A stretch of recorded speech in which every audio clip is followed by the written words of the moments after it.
ఈ దేశ ప్రధానమంత్రి రాజీవ్ గాంధీ గారి విగ్రహాన్ని సచివాలయం ముందు పెడితే కొంతమంది సన్నాసుల విగ్రహాన్ని తొలగిస్తామని ఈరోజు మాట్లాడుతున్నారు. అధికారం పోయినా బలుపు మాత్రం తగ్గలేదు. నీ బలుపు అనగదీసే బాధ్యత ఇక్కడున్న మా కాంగ్రెస్ పార్టీ కార్యకర్తలు తీసుకుంటారని చెప్పి ఈ టీఆర్ఎస్ సన్నాసులకు నేను చెప్పదలుచుకున్నా.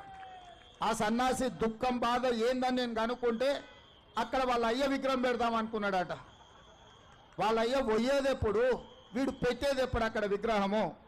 ఈ దేశానికి స్వతంత్రం తెచ్చిన కుటుంబము, ఈ దేశం కోసం 2 తరాలు ప్రాణాలు ఇచ్చిన కుటుంబము, ఈ తెలంగాణ రాష్ట్రాన్ని ఏర్పాటు చేసిన కుటుంబము సచివాలయం ముందు కోట్లాది ప్రజలకు స్ఫూర్తిగా అమరవీరుల స్తూపం పక్కన ఈ దేశం కోసం అమరుడైన శ్రీ రాజీవ్ గాంధీ గారి విగ్రహం పెట్టడం సముచితం. అంతేగాని ఉద్యమం ముసుగులో తెలంగాణ రాష్ట్రాన్ని దోసుకొని వేలాది కోట్ల రూపాయలు సంపాదించుకొని వందలాది ఎకరాల ఫామ్ హౌజులు కట్టుకొని తాగుబోతు సన్నాసుల విగ్రహం ఒకవేళ సచివాలయం ముందల పెడితే ఈ పిల్లలకు ఎవరిని ఆదర్శంగా చూపిస్తారు?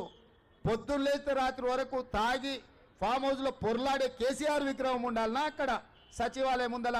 లేకపోతే దేశం కోసం ప్రాణత్యాగం చేసిన రాజీవ్ గాంధీ విగ్రహం ఉండాలన్నా తెలంగాణ సమాజం ఆలోచన చేయాలి.